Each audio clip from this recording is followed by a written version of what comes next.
Okay.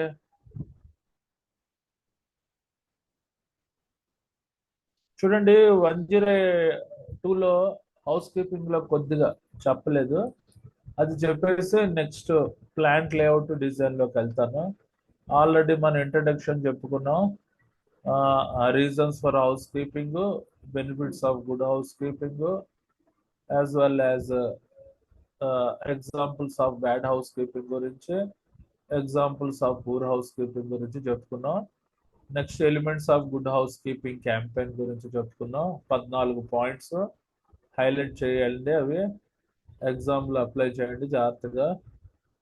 తర్వాత మనకి 5S principles of good housekeeping, ఇది ఇంపార్టెంట్, కొత్తగా ఇంటర్వ్యూ పర్పస్ కూడా ఇంపార్టెంట్. నెక్స్ట్ మన benefits of 5S principles of good housekeeping గురించి చెప్పుకున్నాం. నెక్స్ట్ ఏంటి, general house keeping check list, ఇది 108 రిలేటెడ్ క్వశ్చన్. చూడండి కొన్ని హౌస్ కీపింగ్ చెక్ లిస్ట్లు అంటే చూడవలసిన అంశాలు. సేఫ్టీ ఆఫీసర్స్ హౌస్ కీపింగ్ ప్రకారంగా ఏ రకమైన చెక్ లిస్టులు చెక్ చేసుకోవాలి అన్నది. జనరల్ గా కొన్ని పాయింట్స్ ఇచ్చాను. ఫ్లోర్స్, అదర్ ఏరియాస్ ఏ రకంగా చెక్ చేయాలి. ఎస్ఎల్స్, స్టేర్ వేస్, ఎస్ఎల్స్ అంటే మధ్యదారులు, స్టేర్ వేస్ కొన్ని చెక్ లిస్ట్ పాయింట్స్ ఉన్నాయి. స్పిల్ కంట్రోల్స్ మనకి ఏ రకంగా కంట్రోల్ చేయాలి కొన్ని చెక్ లిస్టులు. తర్వాత వేస్ట్ డిస్పోజల్ యొక్క checklist. Next equipment and machinery maintenance, preventive maintenance, schedule maintenance యొక్క చెక్ లిస్ట్ ఏంటి, స్టోరేజ్ యొక్క చెక్ లిస్ట్ ఏంటి, ఫైర్ ప్రివెన్షన్ యొక్క చెక్ లిస్ట్ ఏంటి. ఓకే, ఇంకా ఏమైనా ఉంటే రాసుకోవచ్చు. ఓకేనా, నేను 8 ఇచ్చాను, 8లో కొన్ని క్వశ్చనరీ ఇచ్చాను. ఓకే, ఇది ఎగ్జామ్ లో యాస్టీస్ గా రాయండి ట్రై చేయడానికి. ఇంకేమైనా కొత్త చెక్ లిస్టులు ఉంటే అవి కూడా రాసుకోవచ్చు. రైట్, మీకు తెలిసిన కొన్ని కొత్త చెక్ లిస్ట్ పాయింట్స్ కూడా రాసుకోవచ్చు. Coming to the general house keeping check list ఏంటి, a sound method to ensure that house keeping is done for the management to prepare a check list to suit the requirements of work place. అంటే general గా management తరపున మీ HSC officers ఒక check list తయారు చేసుకొని దానికి అనుగుణంగా మన పని ప్రదేశం ఉందా లేదా అన్నది చెక్ చేసుకోవాలి. ఫస్ట్ ఏంటి, floors, other areas. Floors, other areas ఏ రకంగా ఉండాలంటే, are floors clean and clear of waste, floors అన్ని క్లీన్ గా ఉన్నాయా, వేస్ట్ లేకుండా ఉన్నాయా. Are signs posted to warn about wet floors, అంటే వెట్ ఫ్లోర్స్ దగ్గర సేఫ్టీ సైన్స్ ఉన్నాయా వర్కర్స్ ని వార్న్ చేయడానికి, ఎందువల్ల స్లిప్ ట్రిప్ ఫాలో అవుతారు కాబట్టి. Are floors are good conditions, floors అన్ని మంచి కండిషన్ లో ఉన్నాయా లేదా. Are there holes worn or lose planks or carpet sticking up, అక్కడ ఏమైనా బొక్కలు ఉన్నాయా, హోల్స్ ఉన్నాయా. వార్న్ అంటే చూడండి లూజ్ ఫ్లాంక్స్, చెత్త చెదారం ఏదైనా పడి ఉందా, ఆ కార్పెట్ ఏదైనా నడుస్తున్నప్పుడు కాళ్ళకి స్టిక్ అవుతుందా లేదా. Is the work area congested, పని ప్రదేశం ఇరుగ్గా ఉందా. ఆర్ ఫ్లోర్స్ వెల్ డ్రైన్డ్, ఏదైనా వర్షపు నీరు పడితే వాటర్ వెళ్ళిపోతుందా లేదా. Are personal items such as the clothing and lunch boxes is assigned in lockers or storage area. So floors, other ఏరియాకి సంబంధించిన కొన్ని చెక్ లిస్టులు ఇవి ఎలాగ ఎగ్జామ్ లో అప్లై చేయండి. ఇది 108లో చాలా సార్లు అడిగాడు ఈ క్వశ్చన్, వెరీ ఇంపార్టెంట్. నెక్స్ట్ ఏంటి, ఫ్లోర్స్ అయింది. Next B, aisles and stairways, మధ్యదారులు, మెట్లు ఏ రకంగా ఉన్నాయి. Are aisles unobstructed and clearly marked. What is the meaning of unobstructed, anybody unobstructed అంటే ఏంటి.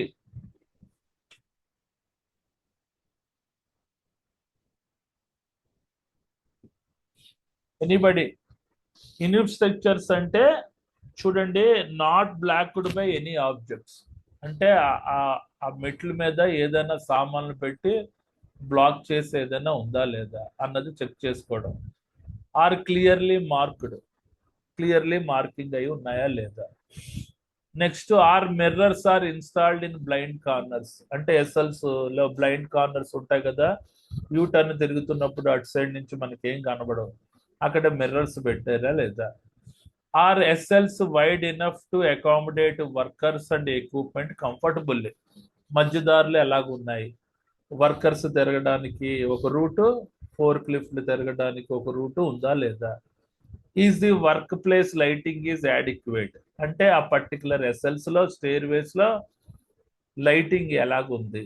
Are stairs are well lit, మెట్లు ఎక్కుతున్న దగ్గర దిగుతున్న దగ్గర వెలుతురు ఎలాగుంది. Are stairs covered with anti slip thread, ఆ మెట్ అనేది ఎలాగుంది, జారుడుగా ఉందా లేదా. జారుగా ఉంటాయి కొంతమంది మార్బుల్స్ వేసేస్తుంటారు తెలియక, అలాంటివి వేయకూడదు, యాంటీ స్లిప్ థ్రెడ్ వేయాలి, రఫ్ సర్ఫేస్ ఉన్న గచ్చు వేయాలి, అప్పుడే జారిపోడు. Are faulty treads are repaired, ఎప్పటికప్పుడు మెట్లు పైభాగాలు ఏదైనా పాడవుతుంటే రిపేర్ చేస్తున్నారా లేదా. గురుమూర్తి, గురుమూర్తి నీ ప్రాబ్లం ఏంటి.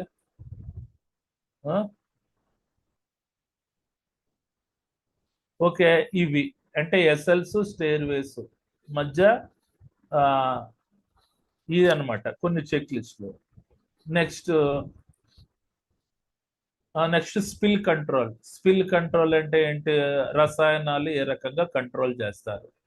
Are spills wiped up quickly, అంటే ఒలిగిపోయిన రసాయనాలు ఎప్పటికప్పుడు క్లీన్ చేస్తున్నారా లేదా. Are procedures followed as indicated on the material safety data sheets, అంటే రసాయనాలు ఒలిగిపోయినప్పుడు మెటీరియల్ సేఫ్టీ డేటా షీట్స్ అనుగుణంగా క్లీనింగ్ చేస్తున్నారా లేదా. అంటే టాక్సిక్ కెమికల్స్ కి ఒక రకంగా ఉంటుంది క్లీనింగ్ ప్రొసీజర్, ఫ్లామబుల్ కెమికల్స్ కి ఒక రకంగా ఉంటుంది cleaning procedure. Are spill absorbents used for greasy, for oily and flammable or toxic materials. చూడండి, స్పిల్ అబ్సార్బెంట్స్ అంటే ఇవి కనబడుతున్నాయి కదా, వీటిని అబ్సార్బెంట్స్ అంటారు, సంగ్రహించుకునేవి, ఇవి కంపల్సరీగా వాడాలి. చూడండి, ఆర్ స్పిల్ అబ్సార్బెంట్స్ అంటే సంగ్రహించేవి, గ్రీజీగా ఉండే, ఆయిలీగా ఉండే, ఫ్లామబుల్ టాక్సిక్ మెటీరియల్ కి అబ్సార్బెంట్స్ ఉన్నాయా లేదా. Is the spill area surrounded by a barrier to prevent spill from spreading, ఏదైనా మైలర్ స్పిల్ అయితే ఇలాగ ఒలిగిపోకుండా ఇలాగ బ్యారిగేట్ కట్టడానికి, డ్యామ్ లాగా కట్టడానికి, స్ప్రెడ్ అవ్వకుండా అలాంటి వెర్మికులేట్ అంటారు దీన్ని, ఆ వెర్మికులేట్ ఐటమ్ లాంటిది ఉందా లేదా. ఇవన్నీ స్పిల్ కంట్రోల్ ప్రొసీజర్స్ లో వస్తాయి, అది IS 107 లో డెప్త్ గా చెప్తాను. ఓకేనా, ఇది స్పిల్ కంట్రోల్ సంబంధించింది. నెక్స్ట్ ఏంటి, వేస్ట్ డిస్పోజల్, అంటే వేస్ట్ ఏ రకంగా డిస్పోజ్ చేస్తాం. Are adequate number of containers ఉన్నాయా waste. Are there separate and approved containers for toxic and flammable waste, అంటే మంటే స్వభావం గల వేస్ట్, విషపూరితమైన వేస్ట్ కి సపరేట్ కంటైనర్స్ ఉన్నాయా. Are waste container located where the waste is produced, waste containers ఎక్కడ ఉన్నాయి, అది వేస్ట్ ప్రొడ్యూస్ అయ్యే దగ్గర ఉన్నాయా లేదా. Are waste container emptied regularly, అంటే నిండిన వేస్ట్ కంటైనర్స్ ఎప్పటికప్పుడు క్లీన్ చేస్తున్నారా లేదా, ఎంటీ చేస్తున్నారా లేదా. లేకపోతే వేస్ట్ కంటైనర్స్ ఓవర్ఫ్లో అవుతుంది, that is example of poor housekeeping. Are toxic and flammable waste chemicals handled properly, మండే స్వభావం గల, ప్రేలుడ్ స్వభావం గల కెమికల్స్ యొక్క నిర్వహణ ఏ రకంగా ఉంది అన్నది ఇది వేస్ట్ డిస్పోజల్ సంబంధించిన కొద్దిగా క్వశ్చనరీ. నెక్స్ట్ ఈ ఎక్విప్మెంట్ అండ్ మిషనరీ మెయింటెనెన్స్, అంటే preventive maintenance, schedule maintenance. Is equipment in good working order with all necessary guards or safety features operational in place. చూడండి, ప్రతి యంత్రానికి గార్డింగ్ ఉందా లేదా, మిషన్ గార్డింగ్ సేఫ్టీ వస్తుంది, అప్పుడు ఈ టాపిక్ గురించి డెప్త్ గా చెప్తాను. ఆ పర్టికులర్ మిషన్స్ కి, మిషనరీకి భద్రతాపరమైన ఫ్యూచర్స్ ఎలాగున్నాయి, ఆపరేషన్స్ ఏ రకంగా ఉంది. తర్వాత is equipment damaged or outdated, ఆ పర్టికులర్ ఎక్విప్మెంట్ ఎలాగుంది, డ్యామేజ్ అయి ఉందా, అవుట్డేటెడ్ అయి ఉందా.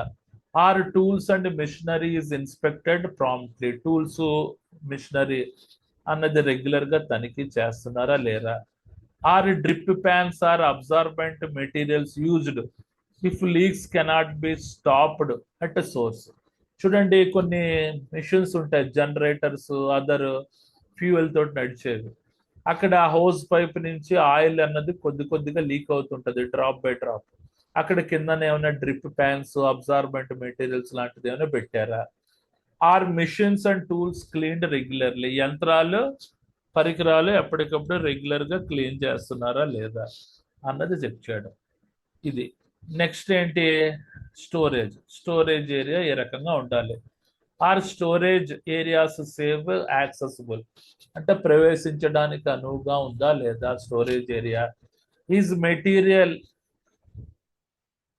Stacked securely, blocked or interlocked if possible, అంటే స్టోర్స్ లో మెటీరియల్ సెక్యూర్ గా స్టోరేజ్ అయి ఉందా, దానికి డోర్ లాంటిది ఏదైనా ఉందా, ఇంటర్లాకింగ్ ఫెసిలిటీ ఏదైనా ఉందా. పని అంతా అయిన తర్వాత స్టోర్స్ క్లోజ్ చేసేయాలి, లేకపోతే దొంగలు వచ్చి మనకు ఆ మెటీరియల్స్ దొబ్బేస్తుంటారు. అది. Are materials stored in the areas that do not obstruct the stairs, fire escape exits or fire fighting equipments. చూడండి ఆ పర్టికులర్ మెటీరియల్స్ మెట్లకి ఏదైనా అడ్డుగా ఉందా, ఫైర్ ఎస్కేప్ ఎగ్జిట్స్ అంటే ఎమర్జెన్సీ డోర్స్ కి ఏదైనా అడ్డుగా ఉన్నాయా మెటీరియల్, ఫైర్ ఫైటింగ్ ఎక్విప్మెంట్ అడ్డుగా ఏదైనా లెడ్జర్స్. అవునన్నా బాగుంది ఎట్లా వండయా Sudheer Kumar,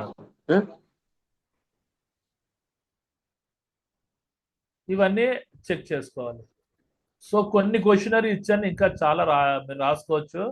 are bins or racks provided where material cannot be find. చూడండి మెటీరియల్స్ గ్రౌండ్ మీద కుప్పగా పేర్చలేని చోట పిన్స్, రాక్స్ ప్రొవైడ్ చేశారా లేదా. Are storage area clearly marked అయి ఉందా లేదా అన్నది స్టోరేజ్ గురించి కొద్దిగా చెక్ లిస్ట్లు. తర్వాత లాస్ట్ వచ్చేసరికి ఫైర్ ప్రివెన్షన్, అగ్ని యొక్క కదలికని కంట్రోల్ చేయడం. Are combustible and flammable materials present only in the quantities needed for a job at hand. ఆ మండే స్వభావం, ప్రేలుడు స్వభావం గల పదార్థాలు ప్రాసెసింగ్ దగ్గర అనుకున్న మోతాదు కంటే ఎక్కువగా ఉందా లేదా చెక్ చేయడం. Are combustible materials is stored in approved containers and away from the ignition source. మండే స్వభావం గల మెటీరియల్స్, డీజిల్ అవన్నీ ఉంటాయి కదా, అప్రూవ్డ్ కంటైనర్స్ లో స్టోరేజ్ అయి ఉందా, అది మనకి ఇగ్నిషన్ సోర్స్ నుంచి దూరంగా ఉందా లేదా అన్నది చెక్ చేయడం. Are combustible and flammable materials kept in a safety cans during usage. Next are sprinkler heads clear of stored material.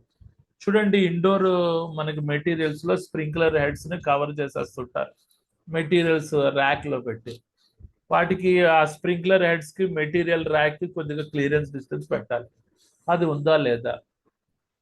Are fire extinguishers and fire hydrant equipments properly inspected of their calibration, అంటే వాటి గణాంకం ఏ రకంగా జరుగుతుంది, fire hydrants, fire extinguishers proper గా function చేస్తాయా in the time of fire లో. Are this fire fighting equipment located in commonly travelled routes. ఈ fire extinguisher, fire hydrant equipments ఎక్కడ లొకేట్ ఉన్నాయి, ట్రావెల్ రూట్స్ లొకేట్ అయి ఉన్నాయా లేదా అన్నది చెక్ చేయడం. ఇంకేదైనా పాయింట్స్ ఉంటే రాసుకోవచ్చు. సో నేను 8 ఇచ్చాను, ఇవి రాయండి. ఇంకా ఏదైనా ఉంటే అడిషనల్ గా ఉంటే అవి కూడా మీరు రాసుకోవచ్చు. సో ఓకే, దీంతో హౌస్ కీపింగ్ ప్రోగ్రామ్ అయింది. ఇందులో కంపల్సరీగా 13 to 16 marks weightage, very important topic in IS 102 as well as 108. Okay, తర్వాత టాపిక్ లోకి వెళ్తున్నాను. ఇంకేమైనా డౌట్స్ ఉన్నాయా?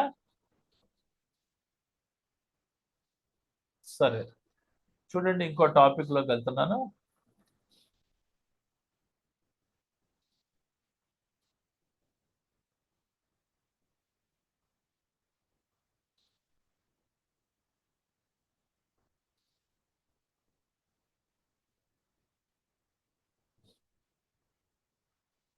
అందరికి షేర్ అయిందండి topic. Next plant layout and design share అయింది అందరికి.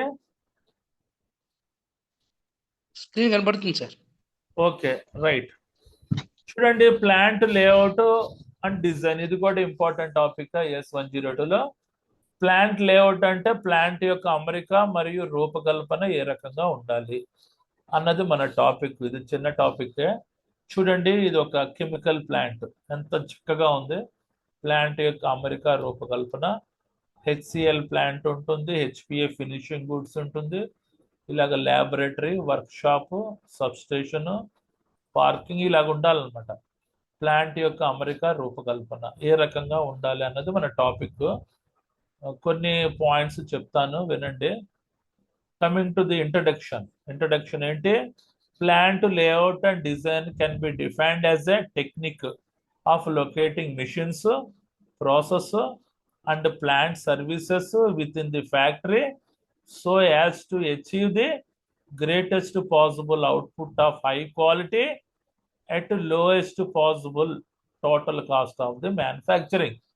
అంటే ప్లాంట్ యొక్క అమరిక మరియు రూపకల్పన ఏ రకంగా ఉండాలంటే, ఇది ఒక టెక్నిక్, పద్ధతి ఆఫ్ లొకేటింగ్ మిషన్స్ అంటే యంత్రాల యొక్క లొకేషన్, ప్రాసెస్ ప్రక్రియల యొక్క లొకేషన్ అండ్ ప్లాంట్ సర్వీసెస్ యొక్క location with in the factory so as to achieve greatest possible output. వీటి ద్వారా మ్యాక్సిమం అవుట్పుట్ రావాలి. ఆఫ్ హై క్వాలిటీ అంటే ప్రొడక్ట్స్ యొక్క క్వాలిటీ కూడా మంచి క్వాలిటీ రావాలి. At lowest possible cost of manufacturing, ఖర్చు తక్కువ ఉండాలి, హై క్వాలిటీ ఉండాలి. సో ఆ రకంగా ప్లాంట్ యొక్క అమెరికా రూపకల్పన ఉండాలన్నమాట. ఇందులో యంత్రాల యొక్క లొకేషను, ప్రక్రియ యొక్క లొకేషను, సర్వీసెస్ అంటే వర్కర్స్ యొక్క location with in the factory, ముగ్గురికి అలైన్మెంట్ అయి ఉండాలి క్లియర్గా. ముగ్గురు అలైన్మెంట్ అయినప్పుడు మాత్రమే high quality of products at లో కాస్ట్ ఆఫ్ మ్యానుఫ్యాక్చరింగ్ ద్వారా వస్తాయి. అప్పుడే అల్టిమేట్గా ప్రాఫిట్స్ వస్తాయి, లేకపోతే లాస్లోకి వెళ్తుంది. సో అది నెక్స్ట్ ఏంటి చూడండి, general principles of plant layout and design. Plant layout will be based on factors like, అంటే ప్లాంట్ యొక్క అమెరికా అన్నది క్రింద పేర్కొన్న కారకాల మీద డిపెండ్ అయి ఉంది. ఏంటి? New site development or addition to the previously developed site. For example, ఒక దివ్యస్ ల్యాబొరేటరీస్ ఒక ప్లాంట్ ఎస్టాబ్లిష్మెంట్ పెడదాం అనుకుంటున్నాడు, ఫార్మా ఇండస్ట్రీ. అది ఆ పర్టికులర్ సైట్ గవర్నమెంట్ ఒక 70 ఎకరాలు ఎంతో ఇచ్చింది. ఆ 70 ఎకరాలలో నా ప్లాంట్ అభివృద్ధి చేసుకోవచ్చా, ఇంకేదైనా ఫర్దర్ సైట్ అవసరమా అన్న దాన్ని బట్టి ప్లాంట్ యొక్క అమెరికా రూపకల్పన ఉంటుంది. Next, type and quantity of products to be produced, అంటే ఏ రకమైన ఉత్పత్తులు తయారు చేస్తున్నాం, ఎంత పరిమాణంలో ప్రొడక్ట్స్ తయారు చేస్తున్నాం అన్న దాన్ని బట్టి ప్లాంట్ యొక్క అమెరికా రూపకల్పన ఉంటుంది. పాసిబుల్ ఫ్యూచర్ ఎక్స్పాన్షన్స్, భవిష్యత్తులో ఎంత మోతాదులో విస్తరించుకోవచ్చు అన్న దాన్ని బట్టి ప్లాంట్ యొక్క అమెరికా రూపకల్పన ఉంటుంది. Operational convenience and accessibility. Operation convenience అంటే ఆ ప్లాంట్లో టాస్క్ చేసుకోవడానికి కార్యాచరణ సదుపాయాలు ఏ రకంగా ఉన్నది, ఏ రకంగా అందుబాటులో ఉంది. చూడండి, మన ఫార్మా ఇండస్ట్రీస్లో మన పైడి భీమవరం ఉంది, విజయనగరం జిల్లా. అక్కడ నెంబర్ ఆఫ్ ఫార్మా ఇండస్ట్రీస్ ఉన్నాయి. దగ్గరలో ఏముంది? ఊరు విజయనగరం. అక్కడి నుంచి అప్ అండ్ డౌన్ చేస్తుంటారు. పర్వాడ విశాఖపట్నం జిల్లా, దగ్గరలో ఏముంది? అచ్యుతాపురం. అలాగా అందుబాటులో ఉండాలన్నమాట వర్కర్స్కి. Next, type of process and product control. ఏ రకమైన ప్రక్రియలు, ఏ రకమైన ఉత్పత్తులు తయారవుతాయి, దాన్ని ఏ రకంగా అదుపు చేయాలి అన్న దాన్ని బట్టి ప్లాంట్ యొక్క అమెరికా రూపకల్పన ఉంటుంది. Economic distribution of utilities and services. ఎంత చౌకగా యూటిలిటీస్ దొరుకుతాయి, ఎంత చౌకగా యూటిలిటీస్ సర్వీసెస్ మనకు దొరుకుతాయి, అంటే సర్వీసెస్ వర్కర్స్ ఎంత చౌకగా దొరుకుతారు. ఫర్ ఎగ్జాంపుల్ చూడండి, ఒక ప్లాంట్ పెట్టాలంటే యూటిలిటీ లైన్స్ ఏంటి, కరెంట్ కావాలి, డ్రైనేజ్ కావాలి, వాటర్ సోర్సెస్ కావాలి, అవన్నీ గవర్నమెంట్ శాంక్షన్ చేస్తుంది కదా. అవి ఎంత చౌకగా మనకు దొరుకుతున్నాయి, వర్కర్స్ ఎంత చౌకగా దొరుకుతున్నారు అన్న దాన్ని బట్టి ప్లాంట్ యొక్క అమెరికా రూపకల్పన ఉంటుంది. Next, type of building and building code requirement. ఆ ప్లాంట్ ఏ ఏరియాలో ఉంది, ఆ site panchayati layout, municipality layout, urban layout. Panchayati లేఅవుట్లో ఉంటే తక్కువగా బిల్డింగ్ కోడ్ అంటే మనకు కావాల్సిన రిక్వైర్మెంట్ ఏరియాలో బిల్డింగ్స్ కట్టుకోవచ్చు. ఉంటాయి కదా బిల్డింగ్స్, మన అడ్మినిస్ట్రేటివ్ బిల్డింగ్స్. అదే మన మన ఇందులో ఉందనుకో, అర్బన్ ఏరియాలో ఉందనుకో, బిల్డింగ్ కోడ్ కి కొద్దిగా మనకి రిస్ట్రిక్షన్స్ ఉంటాయి జీవీఎంసీ నుంచి. తక్కువ ఏరియాలో బిల్డింగ్స్ కట్టుకోవాలి. ఈ రకంగా ఉంటాయి అన్నమాట. Next guide lines related to health and safety. ఆరోగ్యము మరియు భద్రత యొక్క మార్గదర్శకాలు ఎంతవరకు పాటించగలం ఆ ప్లాంట్ లో అన్న దాన్ని బట్టి ప్లాంట్ యొక్క అమరిక రూపకల్పన ఉంటుంది. వేస్ట్ డిస్పోజల్ ప్రాబ్లమ్స్, ఒకసారి వ్యర్థం వచ్చిన తర్వాత దాన్ని ఏ రకంగా డిస్పోజ్ చేయాలి పర్యావరణానికి హాని కలగకుండా అన్న దాన్ని బట్టి ప్లాంట్ యొక్క అమరిక రూపకల్పన ఉంటుంది. Space available and space requirement, ఎంత స్పేస్ అవసరం ఉంది, ఇంకా ఫ్యూచర్ లో ఎంత అవసరం అన్న దాన్ని బట్టి ప్లాంట్ యొక్క అమరిక రూపకల్పన ఉంటుంది. Auxiliary equipment, anybody auxiliary equipment అంటే ఎవరైనా చెప్పగలరా?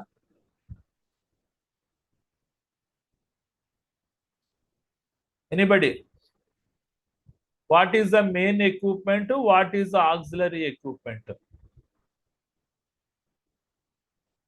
ఎవరు చెప్పలేకపోతున్నారు? చూడండి, మెయిన్ మిషనరీకి ఆక్సిలరీ ఎక్విప్మెంట్ అంటే spares. Main machine auxiliary equipment అంటే ప్రతి యంత్రానికి స్పేర్స్ ఉంటాయి కదా, స్పేర్స్ ఆ పర్టికులర్ స్పేర్ పార్ట్స్ కూడా మనం తెప్పించుకొని దాన్ని స్టోరేజ్ ఏరియా చేసుకోవాలి. అంటే ఆక్సిలరీ ఎక్విప్మెంట్ యొక్క స్టోరేజ్ ఏరియా అదొక గోడౌన్ లో ఉంటుంది. అది పెట్టుకోవడానికి ఆస్కారం ఉందా లేదా అన్న దాన్ని బట్టి ప్లాంట్ యొక్క అమరిక రూపకల్పన ఉంటుంది. రోడ్స్ అండ్ రైల్స్, దగ్గరలో ఏ రోడ్ మార్గాలు ఉన్నాయి, రైల్ కనెక్టివిటీ ఎక్కడ ఉంది అన్న దాన్ని బట్టి అమెరికా ఉంటుంది. ఎందుకంటే మనం తయారు చేసిన ప్రొడక్ట్స్ హైవేస్ ద్వారా అయినా పంపించాలి, లారీస్ ద్వారా, లేకపోతే ట్రైన్ ద్వారా అయినా పంపించాలి. Facilities accessing for emergency service. For example మీ ప్లాంట్ లో ఆన్ సైట్ ఎమర్జెన్సీ వచ్చింది, ఏదైనా మేజర్ ఫైర్, మేజర్ డిజాస్టర్ జరిగింది, ఎక్స్ప్లోజన్. అప్పుడు అత్యవసర పరిస్థితి సంబంధించిన సేవలు ఉంటాయి కదా, ఫైర్ మొబైల్ టెండర్స్, అంబులెన్స్లు ఎక్సెట్రా ఎక్సెట్రా రావడానికి రూట్ ఎలాగుంది అన్న దాన్ని బట్టి ప్లాంట్ యొక్క అమరిక ఉంటుంది. Control access of unauthorized persons, unauthorized persons లేక టెర్రరిస్టులు ఇతరులు రాకుండా వాళ్ళని అదుపు చేయడానికి ప్రొవిజన్ ఎలాగుంది, చుట్టూరు బౌండరీ వాల్ కట్టి దాని మీద ఫెన్సింగ్ చేయగలమా అన్న దాన్ని బట్టి ప్లాంట్ యొక్క అమరిక రూపకల్పన ఉంటుంది. సో ఇవి కొన్ని ముఖ్యమైన పాయింట్స్. నెక్స్ట్ ఏంటి, ఇంకా చాలా ఉంటాయి మనకి ఎడిషనల్ పాయింట్స్, అవి కూడా ఇచ్చాను. టోటల్ గా 22, 23 పాయింట్స్ ఉంటాయి. ఇవన్నీ రాస్తేనే ఫుల్ మార్క్స్ వేస్తాడు. జనరల్ ప్రిన్సిపల్స్, సాధారణ సూత్రాలు ఏంటి, plant layout is of and compromise between a number of factors. ఈ క్రింద పేర్కొన్న కారకాల మీద కూడా ప్లాంట్ యొక్క అమరిక అన్నది కాంప్రమైజ్ అయ్యి ఉంటుంది అనమాట, అంటే మ్యాండేటరీ. రైట్, రాజీ పడ్డం. కమింగ్ టు ది ఏంటి, ఈ క్రింద పేర్కొన్న పాయింట్స్ మీద ప్లాంట్ యొక్క అమరిక అన్నది రాజీ పడి ఉంటుంది. The need to keep a distance for a transfer of materials between plant storage units to A minimum to reduce the control the risk. అంటే ఏంటి, మనం తయారు చేసిన ప్రొడక్ట్స్ నుంచి మన ఇంజనీరింగ్ డిపార్ట్మెంట్ లో తయారైన ప్రొడక్ట్స్ నుంచి మన స్టోరేజ్ ఏరియాకి ఎంత దూరం ఉంది, తక్కువ దూరంలో పెట్టడానికి ఆస్కారం ఉందా లేదా, అలా చేసినప్పుడే మనం తయారు చేసిన ప్రొడక్ట్స్ స్టోర్స్ కి మినిమం డిస్టెన్స్ లో ఉంటుంది, దానివల్ల ఖర్చు తగ్గిపోతుంది అని ఈడు బాధ. మళ్ళీ చదువుతున్నాను, the need to keep a distance for a transfer of materials between plant and storage units to A minimum to reduce the cost and risk. మన తయారీ ప్రొడక్ట్స్ నుంచి స్టోరేజ్ ఏరియా మినిమం దగ్గరలో ఉండాలి, తద్వారా ఖర్చులు, సంభావ్య ప్రమాదాలు తగ్గిపోతాయి అని అంటున్నాడు. Next the geographical limitation of the site, భౌగోళిక పరిస్థితులు. ఆ ప్లాంట్ ఆ పర్టికులర్ మనకి ఏరియా భౌగోళిక పరిస్థితులు ఏ రకంగా ఉండాలి, ఎప్పుడు ఎర్త్క్విక్ వచ్చే ఏరియా దగ్గర, వర్షాలు పడుతున్న దగ్గర, సునామీలు పెట్టే దగ్గర ఎవరు ప్లాంట్లు పెట్టరు కదా. జియోగ్రాఫిక్ లిమిటేషన్స్, భౌగోళిక పరిస్థితులు అనుకూలించాలి, సన్నీ క్లైమేట్ ఉండాలి. చూడండి, ఎవరైనా హిమాచల్ ప్రదేశ్ లోకి వెళ్ళి ప్లాంట్లు పెడతారా, ఇండస్ట్రీస్ పెట్టరు. అక్కడ భౌగోళిక పరిస్థితులు సహకరించవు. జమ్మూ కాశ్మీర్లో వెళ్ళి ఇండస్ట్రీస్ పెడతారా? పెట్టరు. మరి ఎలాంటి ఏరియాలో పెడతారు? జియోగ్రఫిక్ లిమిటేషన్స్ సహకరించే ఏరియా. తమిళనాడులో పెడతారు, మహారాష్ట్రలో పెడతారు, కర్ణాటకలో ఎక్కువగా పెడతారు. ఎందువల్ల? అక్కడ భౌగోళిక పరిస్థితులు బాగుంటాయి, అన్ని ఎకనామిక్ గా దొరుకుతాయి. Next, interaction with existing or planned facilities on site such as a existing roadways, drainage and utility routing. చూడండి, మనకి ఏదైనా ఒక ప్లాన్ పెడదాం అనుకున్నారనుకో, అక్కడ అందుబాటులో ఉండే రోడ్వేస్, అందుబాటులో ఉండే డ్రైనేజ్ ఫెసిలిటీస్, యూటిలిటీస్ అంటే కరెంటు, టెలిఫోన్ రావడానికి రూటింగ్ ఉందా లేదా అన్నది మనం చెక్ చేసుకోవాలి. ఇప్పుడు గూగుల్ పెడుతున్నాడు విశాఖపట్నంలో, క్లియర్ గా అన్ని ఫెసిలిటీస్ మన స్టేట్ గవర్నమెంట్ ప్రొవైడ్ చేసి ఇస్తుంది. ఎగ్జిస్టింగ్ రోడ్ వేస్ వేస్తుంది ఆ ఏరియాలో, డ్రైనేజ్ ఫెసిలిటీస్, రూటింగ్ సర్వీసెస్ అన్ని ఫ్రీగా చేయడం వల్లే వాళ్ళు వచ్చి అక్కడ మన ఉంది కదా డేటా సెంటర్ అనేది ఎస్టాబ్లిష్మెంట్ చేస్తున్నారు. ఈ రకంగా ఉండాలి. Next, interaction with other plants on site. అంటే చూడండి, మన దివ్యస్ ల్యాబొరేటరీస్, అరవింద్ మన ల్యాబొరేటరీస్ ఉన్నాయి. వాటి రెండింటి మధ్య ఒక రోడ్ కనెక్టివిటీ ఉందనుకో, హ్యాపీ. ఎందుకంటే ఏదైనా ఆన్ సైట్ ఎమర్జెన్సీ వస్తే దివ్యస్ వాళ్ళు అరవింద్ వాళ్ళకి సపోర్ట్ చేస్తారు, అరవింద్ వాళ్ళు దివ్యస్ వాళ్ళకి సపోర్ట్ చేస్తారు. సో వాటి మధ్యన ఇంటరాక్షన్ ఉండాలి కంపల్సరీగా. అది దాన్ని బట్టి ప్లాంట్ యొక్క అమరిక రూపకల్పన ఉంటుంది. ఈ పాయింట్స్ అన్ని పరిగణ చేస్తారు ఒకవేళ ఎస్టాబ్లిష్మెంట్ చేసేటప్పుడు. Next,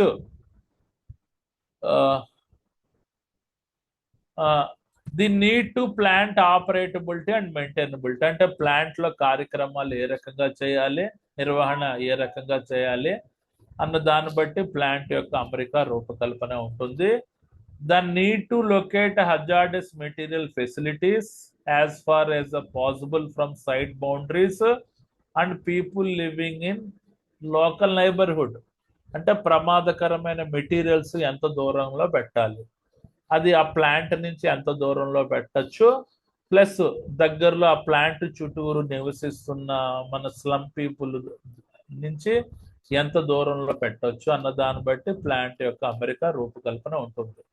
for example, pharma industries లో మన టాబ్లెట్ యొక్క పేస్ట్ తయారు చేస్తారు కదా, దాని రా మెటీరియల్స్ ప్రమాదకరమైన కెమికల్స్ వాడతారు. ఆ కెమికల్స్ ని దూరంగా సైట్ బౌండరీస్ నుంచి, ఫ్యాక్టరీ ప్రిమిసెస్ నుంచి కొద్దిగా దూరంగా పెట్టడం, అలాంటి ప్రొవిజన్ ఉండాలి. The need to prevent confinement where release of flammable substance may occur. చూడండి, ప్రమాదకరమైన వాయువులు ఏదైనా రిలీజ్ అయితే పొరపాటున ఆ ప్రదేశాన్ని దాన్ని కన్ఫైన్మెంట్ చేయగలమా, నిర్బంధించగలమా అన్న దాన్ని బట్టి ప్లాంట్ యొక్క అమరిక రూపకల్పన ఉంటుంది. ఫర్ ఎగ్జాంపుల్, మన ఎల్జీ పాలిమర్స్ ఇష్యూ అయింది. ప్రమాదకరమైన టాక్సిక్ గ్యాసులు, సఫికేషన్ గ్యాసులు రిలీజ్ అయిపోయాయి. తద్వారా పెందుర్తి నుంచి సుజాతా నగర్ వరకు మేజర్ ఎఫెక్ట్ చెందారు. అదే ఎక్కడో అవుట్స్కట్స్ లో ఉందనుకో, దూరంగా రాజాం దగ్గర ఎక్కడో పెద్ద ఇబ్బంది ఉండేది కాదు. దానివల్ల ఆఫ్ సైట్ ఎమర్జెన్సీ వచ్చింది. సో ఏదైనా మన ప్రమాదకరమైన వాయువులు రిలీజ్ అయితే దాన్ని ఆ ఫ్యాక్టరీ ప్రిమిసెస్ లో కన్ఫైన్ చేసేయగలమా లేదా అన్నదాన్ని బట్టి ప్లాంట్ యొక్క అమరిక రూపకల్పన ఉంటుంది. The need to provide access for emergency service. అంటే ఆన్ సైట్ ఎమర్జెన్సీ వచ్చినప్పుడు అత్యవసర పరిస్థితికి సంబంధించిన సేవలు ఉంటాయి కదా, fire mobile tender, ambulance service రావడానికి అనువుగా ఉందా లేదా, దానికి యాక్సెస్ రూట్ ఉందా లేదా అన్న దాన్ని బట్టి ప్లాంట్ యొక్క అమరిక రూపకల్పన ఉంటుంది. The need to provide emergency escape routes on site personnel. చూడండి, ఏదైనా ప్రమాదం జరిగితే ఆ పర్టికులర్ మన వ్యక్తులందరినీ తరలించేసి సేఫ్ అసెంబ్లీ పాయింట్స్ కు పెట్టగలమా లేదా, అంటే ఎమర్జెన్సీ ఎస్కేప్ రూట్స్ కన్స్ట్రక్షన్ చేయడానికి ఆ ప్లాంట్ అనువుగా ఉందా లేదా అన్న దాన్ని బట్టి ప్లాంట్ యొక్క అమరిక రూపకల్పన ఉంటుంది. The need to provide acceptable working condition for the operators. అందులో వర్క్ చేసే పనులకి ఆమోదయోగ్యమైన పని గంటలు పెట్టగలమా లేదా అన్న దాన్ని బట్టి ప్లాంట్ యొక్క అమరిక రూపకల్పన ఉంటుంది. Next, prevent, limit and mitigate the escalation of adjacent events. Prevent అంటే నిరోధించడం. మన లిమిట్ అంటే తీవ్రతను తగ్గించడం, మిటిగేట్ అంటే తీవ్రతని కంట్రోల్ చేయడం. ఏదైనా ఎడ్జసెంట్ ఈవెంట్స్ ద్వారా సంభవమయ్యే పెరుగుదలని, సపోజ్ ఒక మినీ ఫైర్ స్టార్ట్ అయింది, అది మేజర్ ఫైర్ అవ్వకుండా దాన్ని కంట్రోల్ చేయగలమా, తగ్గించగలమా, మిటిగేట్ చేయగలమా అన్న దాన్ని బట్టి ప్లాంట్ యొక్క అమరిక రూపకల్పన ఉంటుంది. Ensure safety with on site occupied building అంటే ఫ్యాక్టరీలో మన మన మన అడ్మినిస్ట్రేటివ్ బిల్డింగ్స్ ఉంటారు కదా, సైట్ లో ఉన్న బిల్డింగ్స్ లో పనిచేసే వర్కర్స్ యొక్క భద్రత ఎంతవరకు నిర్ధారించగలం అన్న దాన్ని బట్టి ప్లాంట్ యొక్క అమరిక మరియు రూపకల్పన ఉంటుంది. సో ఇవమ్మ పాయింట్స్, చక్కగా చదవండి. మొత్తం ఎన్ని పాయింట్స్?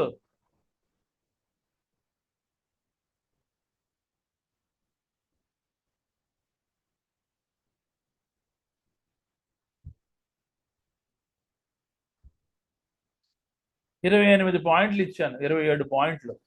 27 పాయింట్లో 24 పాయింట్లు రాయగలిగారంటే 10కి 10 మార్కులు పడిపోతారు. ఒకవేళ ఈ క్వశ్చన్ 3 మార్కులకు అడిగితే 6 పాయింట్లో 7 పాయింట్లో రాయండి, అంతే. ఇది మనకి ఎడిషనల్ కంటెంట్ ఇచ్చాను, జనరల్ ప్రిన్సిపల్స్. మన స్టడీ మెటీరియల్లో ఇంతే ఉంది, తక్కువ ఉంది. ఇది రాశారనుకో 5 మార్క్సే పడతాయి. ఎడిషనల్ పాయింట్స్ కూడా రాసి క్లియర్గా ఎగ్జామినేషన్లో ఎక్స్ప్లెయిన్ చేస్తే ఫుల్ మార్క్స్ పడతాయి. ఇంకేమైనా డౌట్స్ ఉన్నాయా?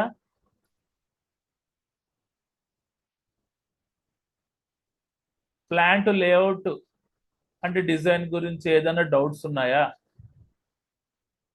అందరికీ అర్థమైందా? మిస్టర్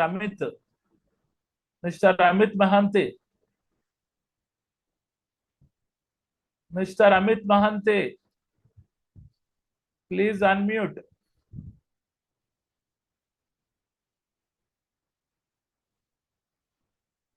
ఏంటి అన్మ్యూట్ అవ్వట్లేదు? Hello sir. ఏమండి, are you able to apply an examination? Sir good evening sir. Good evening, చెప్పండి ప్రసాద్ గారు. సార్ ఇప్పుడు మనకి యాజ్ పర్ రూల్ ప్రకారంగా ఒక బిల్డింగ్ కి ఇలా ఉండాలి, ఇలా స్టైర్ కేజ్ ఇలా ఉండాలి, కొన్ని స్టాండర్డ్స్ రూల్స్ అని ఉంటాయి సార్? ఉంటాయండి. అంటే చూడండి, GVMC greater Visakhapatnam municipality corporation అన్నది ఒక టౌన్ ప్లానింగ్ ఇస్తుంది. ఏది 400 గజాలకి ఇంత బిల్డింగ్ రిక్వైర్మెంట్, ఇంత స్పేస్ కట్టాలి, 600 గజాలకి ఎంత స్పేస్ కట్టాలన్నది ఒక టౌన్ ప్లానింగ్ కమిషన్ వాళ్ళు ఒక డ్రాయింగ్ ఇస్తారు. దానికి అనుగుణంగానే మనం కన్స్ట్రక్షన్ చేయాలి. అంతకు దాటి కన్స్ట్రక్షన్ చేయకూడదు, అది రూల్. చేశారనుకోండి, డీవియేషన్ అయ్యారనుకోండి, మీకు వచ్చి ఆ జీవీఎంసీ వాళ్ళు మన డెమాలిషన్ చేస్తారు. ఓకే, అర్థమైంది సార్. ఓకే, అలాగే నా ఉద్దేశం ఏంటంటే ఇప్పుడు మన according to fire and safety norms ప్రకారంగా ఒక బిల్డింగ్ కి ఇన్ని స్టేర్ కేజీలు ఉండాలి, ఇంతలో కన్స్ట్రక్షన్ చేయాలి, ఇన్ కేస్ ఆఫ్ ఫైర్ అయితే కనుక అసెంబ్లీమెంట్ ఇలా ఉండాలని చెప్పి బిల్డింగ్ టు బిల్డింగ్ వేరియేషన్ ఉంటుందా? దానికి ఒక స్టాండర్డ్ రూల్స్ అని ఉంటాయి సార్? ఉంటాయండి, రూల్స్ ఉంటాయండి. అది safety measures as per national building code అని IS 108 వస్తుంది. అందులో ఉంది సార్, మనకు ఆ సబ్జెక్ట్ ఉందండి? ఉందండి, IS 108లో ఉంది, safety measures as per national building code అని. ఇప్పుడు మనం అది ఆ సిలబస్ లోనే మనకి A to Z అన్ని ఇండస్ట్రీస్ కి ఎలా ఉంటాయి స్టాండర్డ్స్, అలాగే ఫెసిలిటీస్ అంటే ఏ రకమైన కోడ్ కి ఏ రకమైన రిక్వైర్మెంట్ అన్నది అందులో ఉంటాయి. అర్థమైందా? అంటే ఇండస్ట్రీలకు ఒక బిల్డింగ్ కోడ్, మర్చెంట్స్ కి ఒక బిల్డింగ్ కోడ్, కన్స్ట్రక్షన్ కి అంటే డొమెస్టిక్ ఒక బిల్డింగ్ కోడ్, అలాగా డిఫరెంట్ కేటగిరీస్ ఉంటాయి. ఆ డిఫరెంట్ కేటగిరీస్ కి ఏ టైప్ ఆఫ్ బిల్డింగ్ కోడ్ కి ఏ రిక్వైర్మెంట్ అవసరం అన్నది ఆ టాపిక్ లో ఉంటుంది.